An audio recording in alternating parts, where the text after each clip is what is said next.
So I got wheels off, got it jacked up. Got the Harbor Freight jack stands. So what I need to do is remove the panhard bar. I got bolt there, and bolts here, there, here for the sway bar. Take that off right now. Alright, I got the sway bar out. Decided to leave the panhard bar in because I should get enough droop. I'll take that off if I need it. Next, lower shock bolts, both sides. And just a FYI, for the sway bar, this is an 18 millimeter head, and then these ones down below, I believe, were a 13. So the smaller bolts for the sway bar are 13s, bigger ones are 18s. And both of the shock mounts, if they're stock, should be 18 millimeter bolts. Okay, got the shock bolts out, both sides. It's just through bolt. Careful not to lose any of that. So it did drop a little bit. I put this jack on the pumpkin right before, so let's lower it and see if we're gonna have to put any pressure to push this axle down. You guys can see that.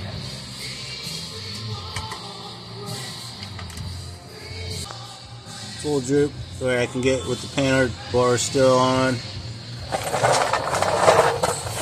and the control arms still fully attached. So I've seen people want to disconnect the breather hose on the other side, but I still seem to have plenty of room on that, so I'm just going to leave it alone. I don't want to go breaking it, but looks like I got some slack on the coil. Let's go ahead and get some pressure on this thing, see if I can get it out. I might have to put a jack here and push down, get some more pressure out, but I want to try to get it out without spring compressor. Alright, I got the other one out with no spring compressor.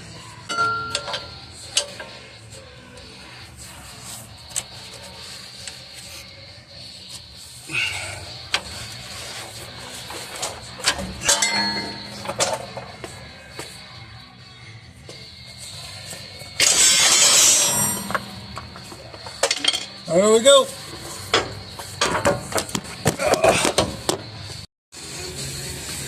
So this is the old one. Now I was thinking these were worn out, but I don't know. This is the newer one. They're the same height, but look at how many coils there are on this one. Let's see, 1, 2, 3, 4, 5, 6, 7.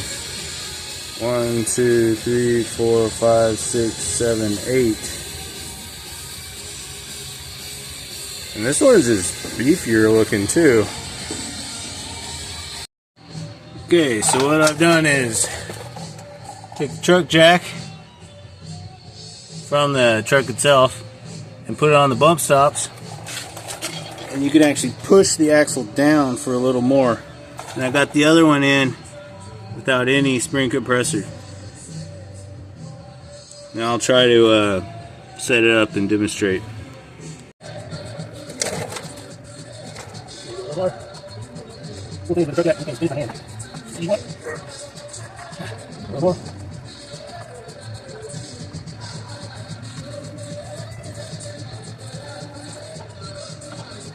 I just didn't have lined up.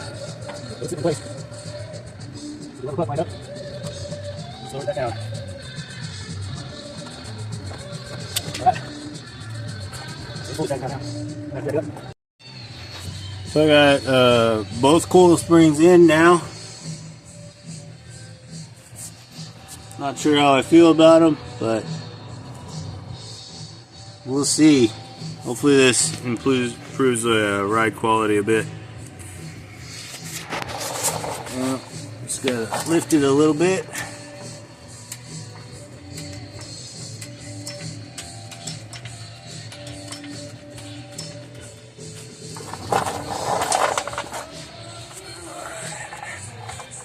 There we go. I'll have to spin that around and get it more lined up. Alright, in order to line the axle back up, I put the jack under here, the swing arm mount, and it should just slide right in.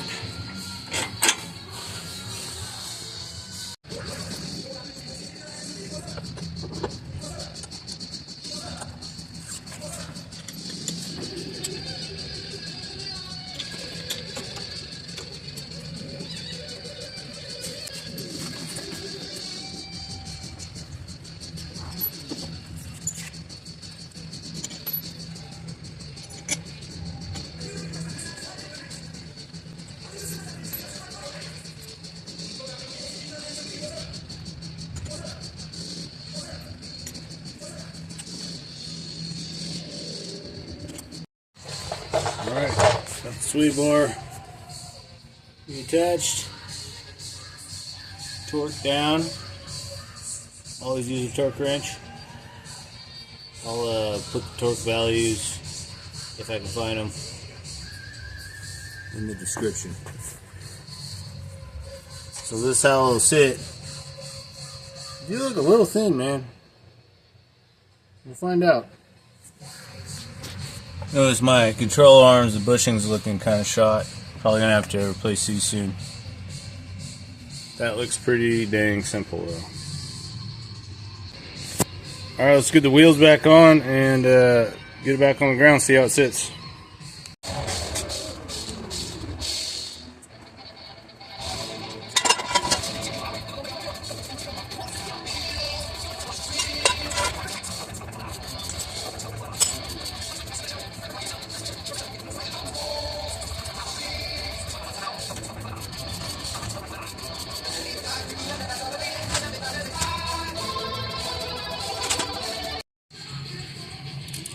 So it looks like it lifted about an inch on both sides, but it did not. Let's see. So we got 23 on this side,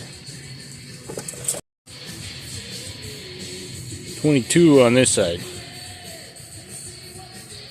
So it was like an inch off. Tough.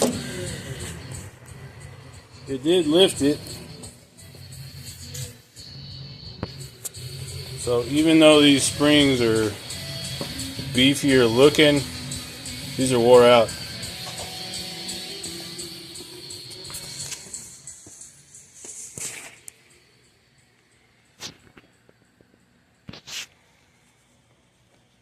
So it's surprising that this is the side that sits higher. The fuel tank's right there. It's like 30 gallons of fuel. But it's sitting nice. I don't have a lot of room.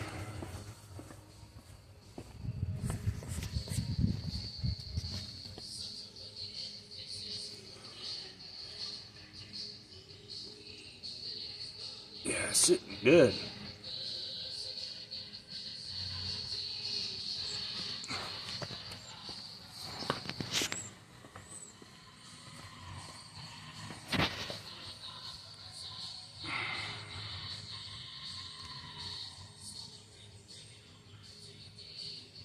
A lot better. So this took about 3 hours. I had 2 jacks, well, 3 jacks actually. I used this to push the axle down even farther because it just didn't droop out like how you think it would. All the bushings are old. It's 2001, so Got my Harbor Freight Impact, a 13, an 18, and a 5/16, which I didn't use the 5/16 because I did not remove the panhard bar. I just removed the sway bar and the shock bolts, the lower shock bolts. So those are 18 for the shock bolts and then 13 for the sway bar connecting to the axle. But really, you just need those and your wheel lug tool. I got custom wheels, so those are 13/16. But yeah, other than that, I just had a regular pry bar. It's just the 18-inch pry bar and a little helper wrench, 18 mil, and my adjustable here. 2 3-ton Daytonas and a couple blocks of wood under there. Make sure the blocks of wood can take like 6,000 pounds or whatever. But it's just basic tools to do this. No spring compressors required. I think it's looking great. There's still a lot of work that needs to be done. Like we saw, the bushings are pretty much blown out of the control arms. Not really surprised about that. It lifted the whole thing about 1 inch, which is what I was kind of going for because I don't want it jacked too high and I don't want it too low either. I'm just trying to get this back in off the ground a little higher because I have the tow hitch. So yeah, let's just get the spare back under there and that'll be it.